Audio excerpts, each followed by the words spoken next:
Hi, my name is Claire Jones, and I'm a 60-year-old invisibly disabled Barbadian Black woman. I reside in Concord, New Hampshire, a Mount Holyoke College Francis Perkins Scholar. My journey to scholarship began during my childhood in Barbados when I sought relief from the chaos of living under domestic violence. Abandoned by my father, I was exposed to predators and opportunists. This cemented trauma dynamics that caused me to seek companionship and pseudo-love in the unhealthiest of scenarios. In 1 week in March 2022, days after launching Sista Creatives Rising, my business idea with my daughter, Amaranthia, I was losing my ability to walk by the hour. Over the following 9 months, I confronted the darkness deep within that I had tried to avoid for most of my life. After enduring emergency surgery to remove a diffuse large B-cell lymphoma from my upper spine, I let go of all my delusions and illusions. Stripped naked of all false facades, I faced my reality with my Buddhist faith as my guide.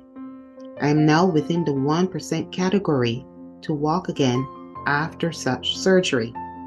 In remission, only a few months after such a life-changing battle, I am more determined than ever to pursue my mission, which is to help marginalized women and femmes facilitate their healing through art.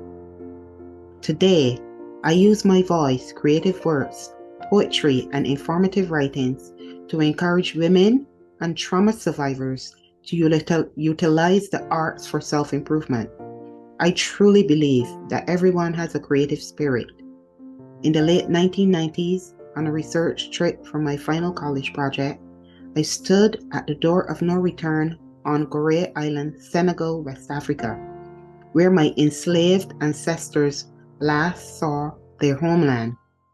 There, I reaffirmed my purpose: to confront and overcome the legacy of intergenerational trauma. Growing up under domestic violence in Barbados, I promised myself, after dropping out at 15, that I would get a college degree, become a writer, and financially help my mother to be free of the violence.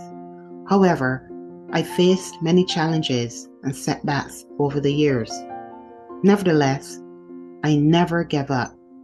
Now that I've recently turned 60 after surviving cancer and the ravages of the after effects of childhood domestic violence, I am finally on the cusp of achieving my goals. Unfortunately, estranged from my mother, who died in December 2021, she will not see my efforts. Eventually, after breaking the dysfunctional patterns and conditioning wrought by the intergenerational legacy of violence and abuse, I can pass on healthy practices and my long-awaited vision to help marginalized women to my invisibly disabled daughter. Thank you.